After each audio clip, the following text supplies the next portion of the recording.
Muito boa noite, amados irmãos, amadas irmãs, amigos, amigas, alunos, alunas, os meus familiares, todos vocês que estão aqui, né?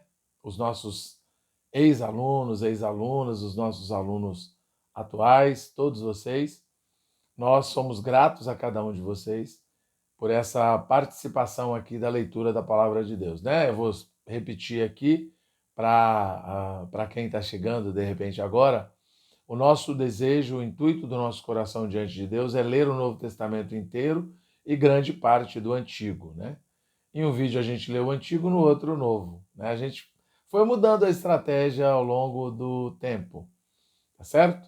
Hoje nós estamos lendo Isaías e agora nesse vídeo aqui a gente está lendo o Novo Testamento, vamos ler Atos 9, tudo bem? Às vezes a gente lê 2 capítulos do Novo, 2 do Antigo, mas nesse vamos ler um só porque o capítulo é um pouco extenso. Capítulo 9 de Atos, tá bom? Sempre agradecendo a todos vocês que estão aqui, encorajando quem não é inscrito também a se inscrever, por favor. E quem já é inscrito nos ajuda a divulgar essa palavra, tá bom? Maravilha? Vamos lá? Atos 9. Saulo, respirando ainda ameaças e morte contra os discípulos do Senhor, dirigiu-se ao sumo sacerdote e lhe pediu cartas para as sinagogas de Damasco, a fim de que, caso achasse alguns que eram do caminho, assim homens como mulheres, os levasse presos para Jerusalém. Seguindo ele estrada fora, ao aproximar-se de Damasco, subitamente uma luz do céu brilhou ao seu redor, e caindo por terra, ouviu uma voz que lhe dizia: Saulo, Saulo, por que me persegues? Ele perguntou: Quem és tu, Senhor? E a resposta foi: Eu sou Jesus, a quem tu persegues. Mas levanta-te e entra na cidade, onde te dirão o que te convém fazer. Os seus companheiros de viagem pararam emudecidos ouvindo a voz, não vendo contudo ninguém. Então se levantou Saulo da terra e, abrindo os olhos, nada podia ver. E guiando pela mão, levaram-no para Damasco. Esteve 3 dias sem ver, durante os quais nada comeu nem bebeu.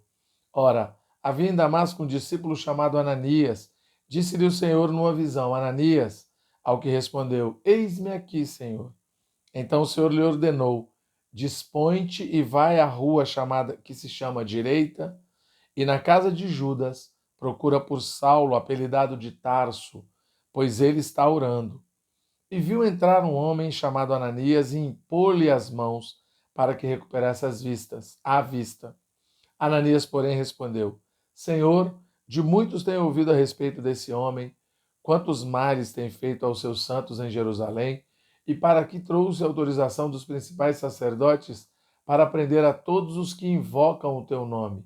Mas o Senhor lhe disse: Vai, porque este é para mim um instrumento escolhido para levar o meu nome perante os gentios e reis, bem como perante os filhos de Israel, pois eu lhe mostrarei quanto lhe importa sofrer pelo meu nome.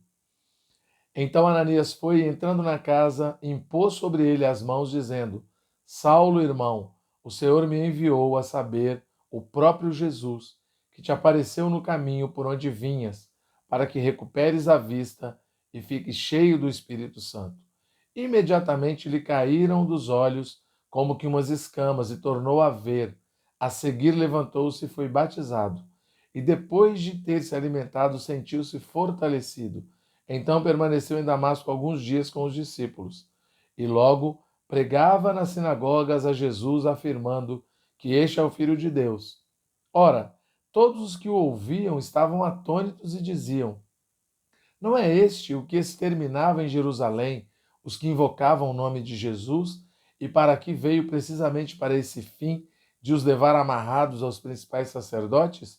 Saulo, porém, mais e mais se fortalecia e confundia os judeus que moravam em Damasco, demonstrando que Jesus é o Cristo.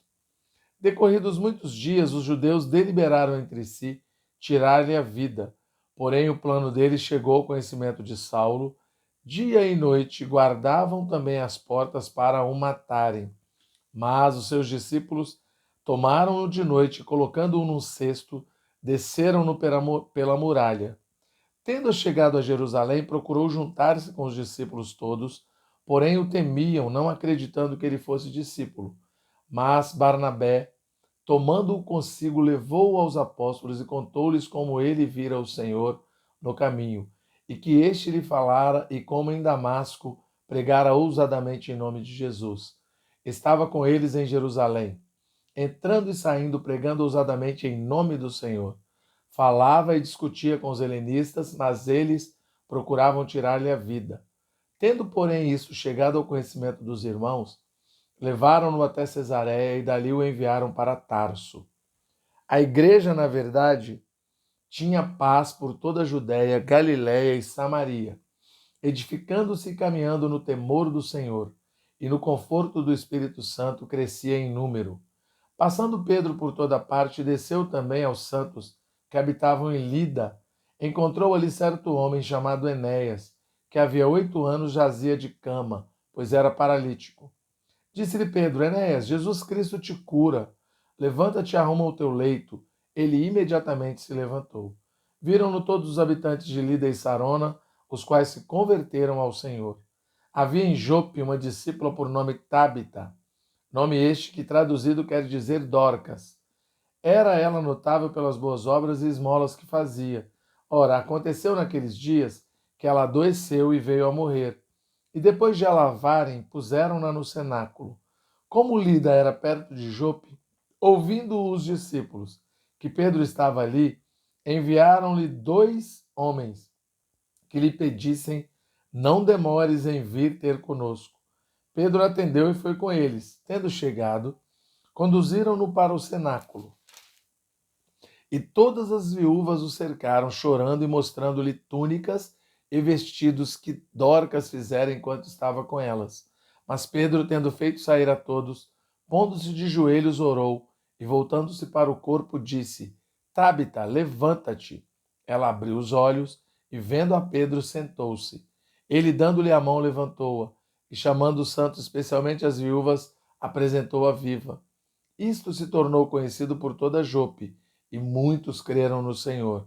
Pedro ficou em Jope muitos dias, em casa de um curtidor chamado Simão. Amém? Louvado seja o Senhor.